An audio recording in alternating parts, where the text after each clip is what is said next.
तो दोस्तों हमें लाइफ में इसी तरह असफलताओं से नहीं घबराना चाहिए। लाइफ में अपना 100% हमको लगता है कि हमने अपना 100% दे दिया, लेकिन हम उन कारणों को नहीं जानते हैं जो कि कारण छुपे हुए रहते हैं। इसलिए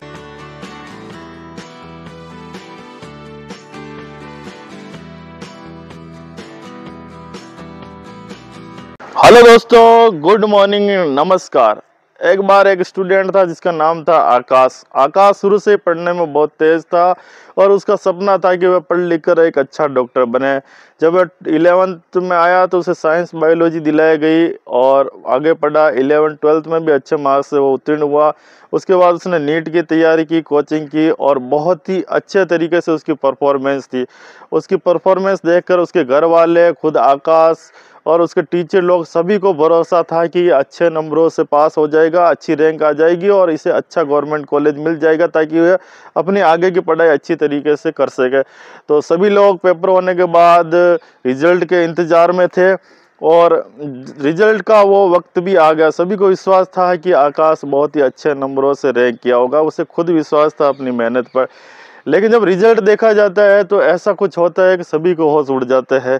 हुआ है कि जब रिजल्ट डिक्लेयर हुआ, उस रिजल्ट में उसका नाम देखा गया तो देखा गया कि वो क्वालिफाई होने से भी 3 नंबर पीछे रह गया। इसको रिजल्ट को देखकर सभी घर वाले, आकाश बहुत दुखी हो जाते हैं कि हमने इतनी मेहनत की, बच्चा टैलेंटेड है लेकिन क्या कमी रह गई। लेकिन उनके हाथों में सिवाय पछताने के कुछ नहीं रहता है। वो सिर्फ पछताने के सिवा या दुखी होने के सिवा कुछ नहीं कर सकते क्योंकि रिजल्ट डिक्लेयर हो चुका था। तो इसी रिजल्ट को देखकर आकाश धीरे धीरे टेंशन में चला गया और डिप्रेशन में रहने लगा। अब ना उसका पढ़ने में मन लगता है, ना घर वालों से बात करने में मन लगता है, ना खेलने कूदने में। वो अपनी ही दुनिया में खोया रहता है और हर समय सोचता रहा कि मैंने इतनी मेहनत की लेकिन मैं नंबर क्यों नहीं आया, अच्छे रैंक क्यों नहीं आई, क्या कमी रह गई, क्या हुआ मेरे साथ, कोई चीटिंग हुआ, धोखा हुआ, ऐसा क्यों किया मेरे साथ किसी ने। तो ऐसे डिप्रेशन में रहते रहते धीरे धीरे वो बहुत ही ज़्यादा बीमार हो गए। जब उसके मम्मी पापा ने बहुत समझाया लेकिन समझ में नहीं आया, तो मम्मी पापा ने उसके टीचर से बात की, जो कि उसके कोचिंग टीचर थे, उनसे बात की। तो उन्होंने कहा कि अपने बच्चे को मेरे पास भेजिए।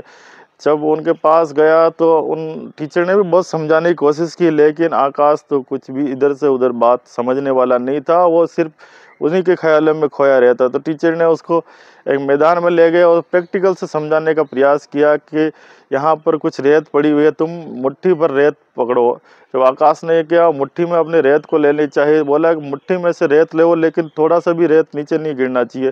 जब उसने मुट्ठी भरना चाहा तो जैसे ही रेत में हाथ डाला, मुट्ठी भरा तो आधी मुट्ठी में रेत रह गई, आधी मुट्ठी फिसल गई।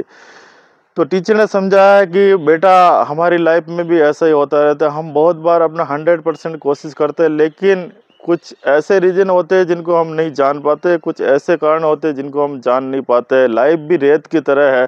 तो कभी कभी इतनी मेहनत करने के बाद भी हमारे हाथ से सफलता फिसल जाती है। अगर तुम मेहनत करोगे, अगली बार और से प्रयास करोगे, तुम अपना अच्छा बेटर दे पाओगे।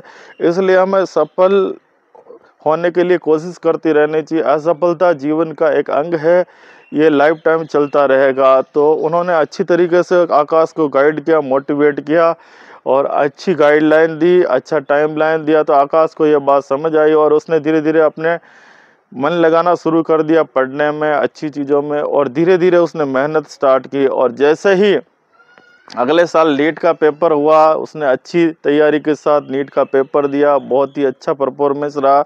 और जब रिजल्ट डिक्लेयर हुआ तो आकाश ने ऑल इंडिया में टॉपर 1 रैंक हासिल की थी। तो उसके बाद उसके घर वालों, दोस्तों, किसी का खुशी का ठिकाना नहीं रहा और आकाश ने अपने मनचाहा कॉलेज प्राप्त कर लिया और आकाश आज पढ़ लिख कर एक प्रतिष्ठित डॉक्टर बन चुका है।